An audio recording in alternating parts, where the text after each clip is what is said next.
Viajar al pasado es una experiencia fascinante, llena de sorpresas. Y es exactamente eso, un viaje al pasado, lo que ustedes y yo, Omar Sharif, vamos a realizar. No se muevan de la butaca, relájense y síganme a este increíble viaje al pasado y a la vida cotidiana de quienes lo vivieron.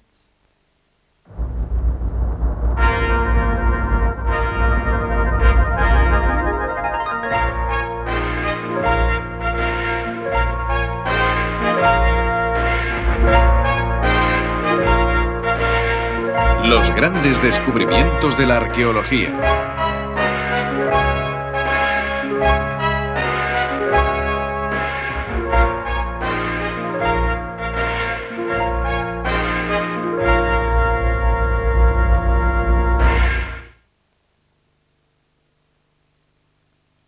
Se dice que las maravillas del mundo son 7, pero la lista no está completa, porque además de las pirámides de Egipto y de los jardines colgantes de Babilonia, hay una 8ª maravilla, la Gran Roma Imperial.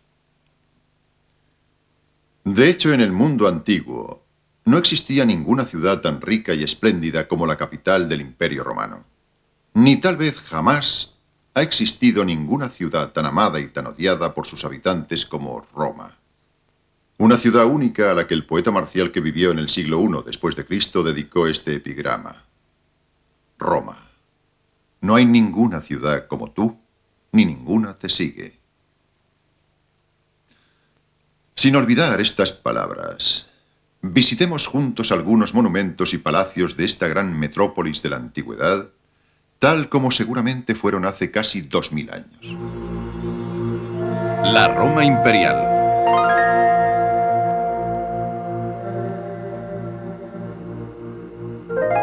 El río Tíber, con su lento transcurrir, ha acompañado desde siempre los acontecimientos ligados a la ciudad de Roma.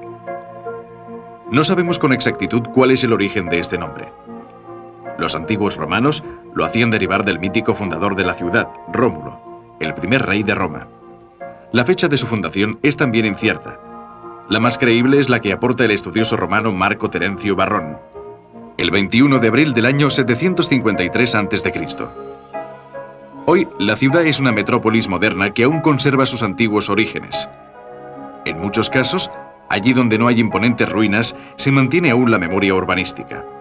Un ejemplo de ello es la Plaza Navona, que todavía conserva en su diseño la forma del estadio de Domiciano.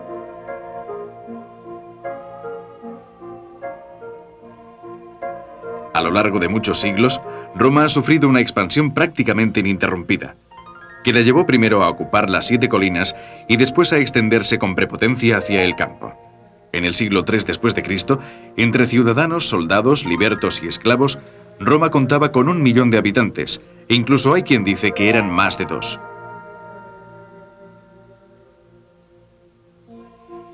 Una idea de las enormes dimensiones de la ciudad la ofrece una maqueta que se expone en el Museo de la Civilización Romana. El pequeño núcleo situado sobre la colina palatina se convirtió en la metrópolis más grande de la antigüedad.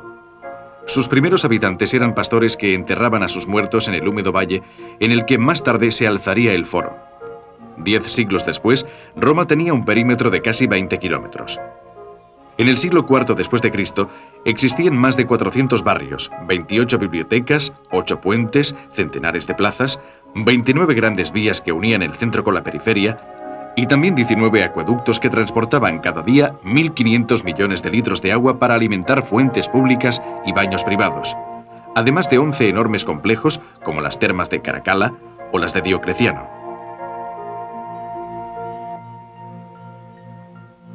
Por último estaban los foros, los grandes espacios en los que latía el corazón de la ciudad. Entre estos, el más espectacular era el Foro Romano.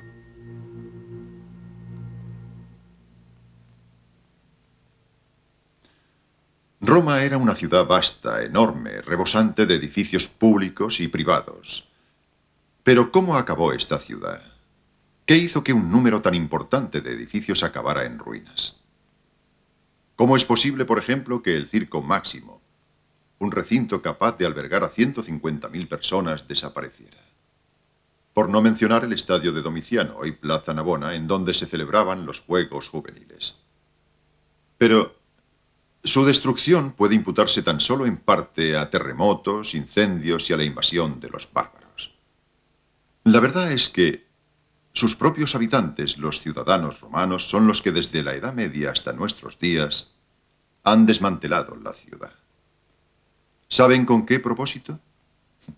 El progreso.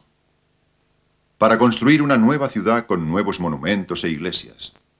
Piensen que incluso la Basílica de San Pedro se levantó utilizando para ello bloques de mármol del Coliseo y de otros muchos monumentos antiguos.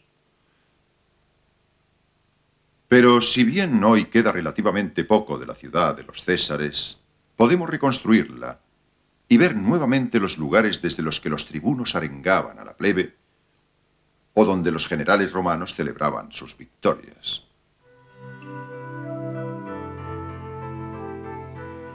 A los pies del Capitolio, donde antiguamente se alzaba el templo de la Tríada Capitolina, el lugar de culto más sagrado de la Roma imperial, se situaba la gran plaza del Foro Romano. Alrededor del año 600 a.C. se realizó la primera pavimentación con tierra batida de esta zona, que se había convertido en el centro de la ciudad.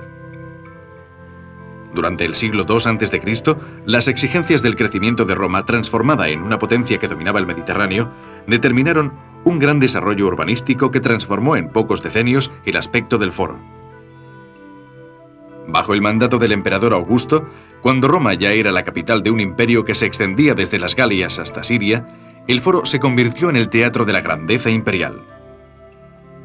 Se construyeron templos y edificios públicos que, junto con las suntuosas residencias de los emperadores sobre la colina palatina, lo convirtieron en un escenario realmente único en el mundo. Incluso cuando más tarde en sus inmediaciones se construyeron otros foros, como los de Augusto o Trajano, el foro romano conservó su importancia para la Roma imperial. Hoy en día esto es todo cuanto podemos admirar desde el Capitolio, pero hace unos 3000 años esta zona debía aparecer así.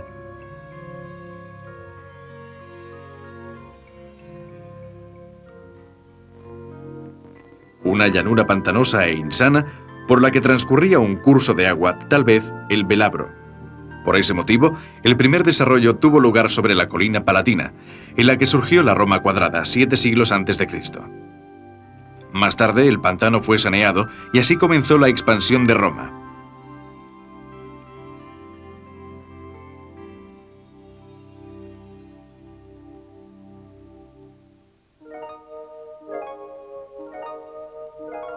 Narra la leyenda que el perímetro de la Roma cuadrada fue trazado sobre la colina palatina por el arado de Rómulo, primer rey de Roma. Después, la ciudad creció, englobando las 7 colinas, y así poco a poco fue extendiéndose más y más. En la época del penúltimo rey de Roma, Servio Tulio, se construyó la primera gran línea de murallas con una extensión de casi 11 kilómetros, pero ya al final de la República, la expansión de Roma había superado el límite de las antiguas murallas. Tanto que el emperador Aureliano, temiendo posibles invasiones bárbaras, hizo construir otras nuevas con una longitud de 18 kilómetros.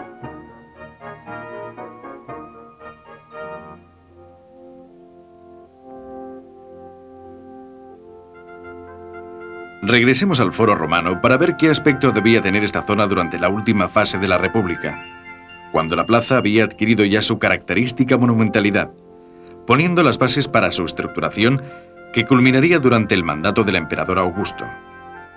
El Foro Romano, durante el siglo I a.C., cuando el cónsul Cicerón se enfrentaba al revolucionario Catilina y el general Marco Antonio leía el testamento de Julio César al pueblo romano, mostraba este aspecto.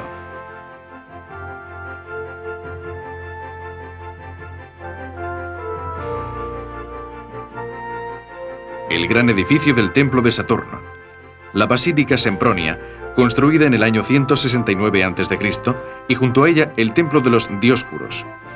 Enfrente la Basílica Emilia, mandada construir por el cónsul Fulvio Nobilior. Y por último, la pavimentación, con el resto de los edificios.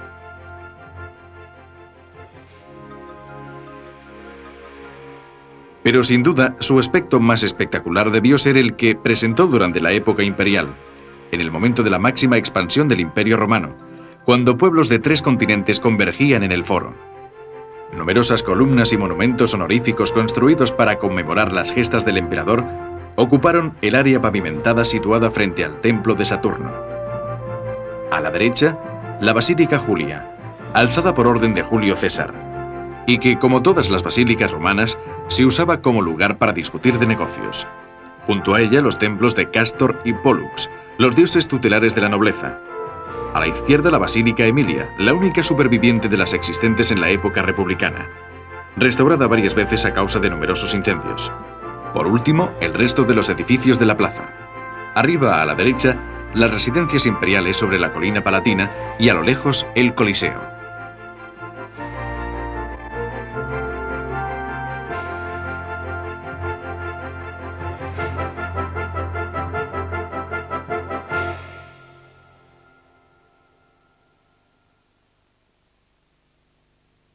Vemos que el Foro Romano era una auténtica concentración de maravillas. La muestra de la grandeza de Roma, destinado a dar cobijo y a asombrar al gentío que la recorría en un increíble ir y venir a cualquier hora del día o de la noche.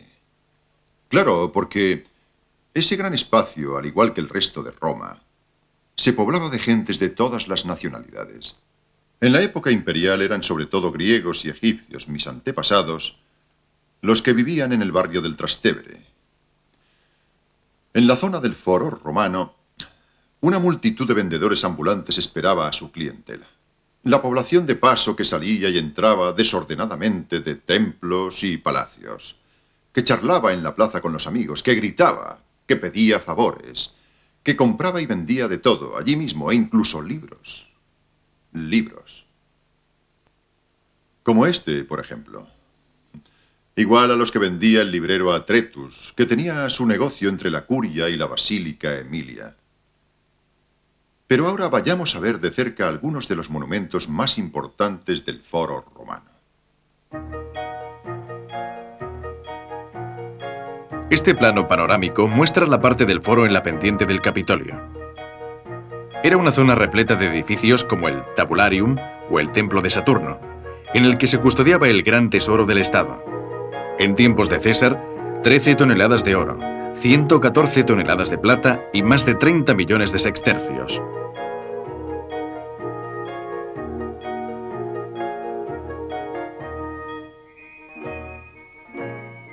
Durante el siglo IV después de Cristo aproximadamente, esta zona tenía con toda probabilidad este aspecto, con el suelo adoquinado, los arcos y los monumentos honorarios. A lo alto, de izquierda a derecha, el templo de Saturno y los de Vespasiano y Tito. Por último, sobre la colina del Capitolio, donde hoy se encuentra la sede municipal, estaba el Tabularium, el archivo del Estado. Otra zona importante del Foro Romano era la central, al abrigo de la colina palatina entre el templo de Vesta y el de Castor y Pollux, llamado también de los Dioscuros.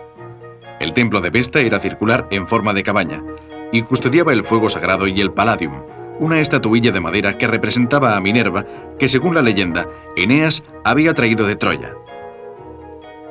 Esto, en cambio, es todo cuanto queda del templo de los Dioscuros, construido como recuerdo de la batalla del lago Regilo, en la que los romanos derrotaron a los latinos. Esta zona, igualmente, en el siglo IV se mostraba así, con el Arco de Augusto, una construcción con 3 arcadas erigida frente al antiquísimo templo de Vesta. A la derecha, el templo de los dioses.